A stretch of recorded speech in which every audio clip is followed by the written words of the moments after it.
we are with Holly, and she's a nursing student and also our model for this shot for the community college nursing program. And Bob is taking the picture, and what he's doing is he's zooming in all the way. So he's having Holly stay at a distance, and notice we put a background way in the distance so it'll be out of focus, giving us that nice soft portrait look. We have the f-stop down to 2, as low as we can go on this lens is about like 4.5 or a 5, and then we have it zoomed in all the way, and we have the ISO at 100 on this camera. So all these things, having the subject far away from the camera and zoomed in, having the distance from the subject in the background far away, having the lower f-stop, having the low ISO, is all helps give us this a softer look. And we put a little prop in her hands because that always is good for a natural look. And just tilt your head a little there, Holly. That's fantastic.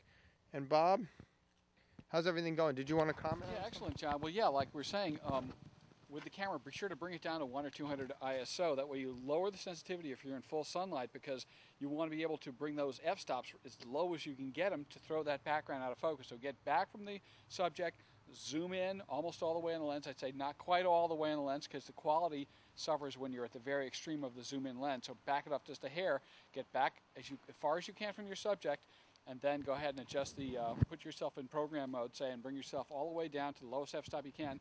Then shoot and get that background nice and out of focus. It really punches up the subject. As you can see, Holly's lifted out of the background.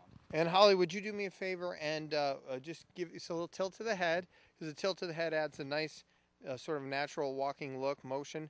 And Bob, if you take same picture at 3 exposures, Absolutely. Little auto exposure bracketing, which will give us 3 pictures that we can use for exposure just to get the right shots.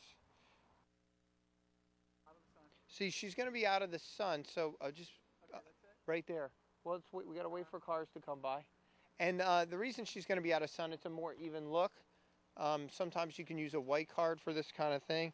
And but we have to make sure that the background is not that dark. Well, there's a really big tree over the house in the background, so as long as we're getting the right side of the house. All right. And you want her out of the sun a little bit, Bob? Okay, would you move a little to the right, please? There we go, right there. That's good. So, again, we're way far away from our subject, and we're way far away from the background.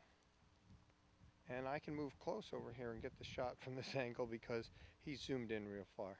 Nice smile, tilt to the head, and we're all set, ready to go. This is the kind of thing you want to practice. The more you do, the better you'll get. Hi, Bob Nagy here with Elite Video. Today we're going to cover the Canon 40D, the latest offering in the digital SLR line from Canon.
if you like what you've seen here, remember we have an over 2.5-hour in-depth video on 40D, including tech support. So check us out at elitevideo.com. Until next time, take care.